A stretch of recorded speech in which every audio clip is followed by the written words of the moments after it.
আমরা যেন বিভক্তির মধ্যে না যাই। দল থাকবে, মত থাকবে। এই জুলাই এটা মনে করায় দেয় যে একমাত্র ঐক্য আমাদেরকে সংগ্রামের পথে রাখে, মুক্তির পথে রাখে। বিচার প্রক্রিয়ার কথা বলছে, এটা দৃশ্যমান হবে খুব তাড়াতাড়ি, এবং বিচার প্রক্রিয়া তো একদম তাড়াহুড়া করে তো হলে বিচার হয় না। আমরা বিচার প্রক্রিয়াটা স্বচ্ছ করতে চাচ্ছি। এই স্বচ্ছ বিচারের মধ্যে দিয়ে ফ্যাসিবাদের যা পরিণতি তা হবে।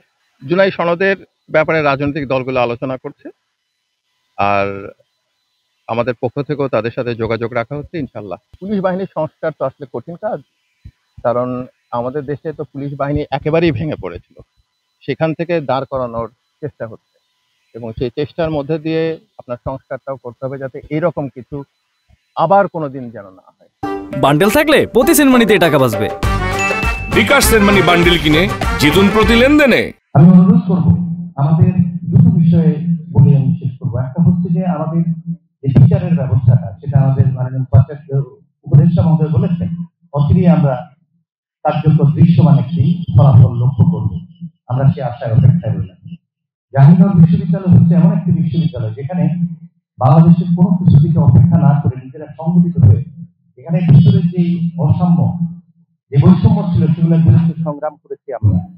আপনারা নিশ্চয়ই জানেন, সংঘবদ্ধ আন্দোলনে 5 তারিখ আমরা বিজয় অর্জন করেছি। এর অর্থ এই নয় অন্য যে কোনো অন্যায়ের বিরুদ্ধে আর আমাদের স্বর আপনারা শুনবেন না। আপনারা জাহাঙ্গীরনগর বিশ্ববিদ্যালয়ে দেখবেন শিক্ষার্থীরা সবাই সচেতন এবং কথা বলার ব্যাপারে উন্মুক্ত। আজকে যে একটা বিশেষ পরিস্থিতি আমরা দেখেছি, এটাও জাহাঙ্গীরনগরের বৈশিষ্ট্য। এটা 24-এর অর্জন, শুধু খারাপ ভাবে দেখার প্রয়োজন নেই। প্রত্যেকটি কাজের মধ্যে ভুল থাকতে পারে। এখানে এই 5 তারিখ পর্যন্ত আন্দোলনে ছিলাম। সেই লং মার্চ ঢাকা যাওয়ার পথে আমার ছেলেকে গুলি করে নির্মমভাবে হত্যা করা হয়।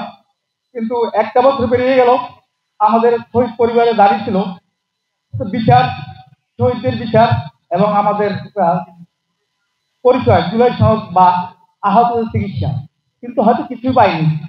তারপরেও বলবো, আজকে জাহাঙ্গীরনগর থেকে যে আমার ছেলে আন্দোলনে শহীদ হয়েছে, জাহাঙ্গীরনগর এই পর্যন্ত আমাদের জন্য যাতে আয়োজন বা যে এটা আমাদের জন্য করেছে, আমি তাদের ধন্যবাদ দিয়ে ছোট করবো না, শুধু নিজেকে গর্ব করে বলবো। এবং আমি আমার ছেলের কবরে বসে বলবো, বাবা এটাই জাহাঙ্গীরনগর, বাবা জাহাঙ্গীরনগর তোমার জন্য কিছু করতে পেরেছে। 15.5 বছরের গতিবাদী শাসন, প্রাতিবাদী শাসন, যা গুম, বিচার বহির্ভূত হত্যাকাণ্ড, আয়নাঘর এবং মানুষের উপরে নির্যাতনের যে তিন রোলার চালিয়ে দেওয়া হয়েছিল, তার থেকে মুক্তির জন্য বাংলাদেশের তরুণ ছাত্ররা এবং শ্রমজীবী মানুষ জীবন দিয়েছেন, বাংলাদেশকে মুক্ত করেছেন। আমি সুস্থতা কামনা করছি যে হাজার হাজার আহত ভাই বোনদের, যারা এই সংগ্রামে সামিল হয়ে বিভিন্নভাবে নির্যাতনের শিকার হয়েছেন এবং অঙ্গহানির শিকার হয়েছেন। আমি আবুল হোসেনের মা। আমি আবুল হোসেনের মা। আমি কেন আমার ছেলের বিচার এখনো পাইনি?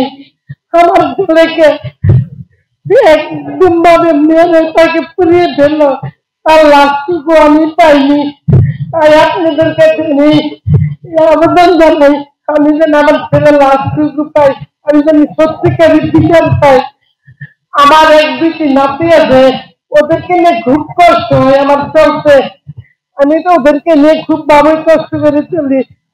তাই জাহাঙ্গীরনগরের পক্ষ থেকে আমাকে যেভাবে ডাকা হয়েছে, তাদের আমার ছেলের বিচারের জন্য আমি তাদের কাছে আবেদন জানাই, আমার ছেলের বিচার যেন সঠিকভাবে হয়।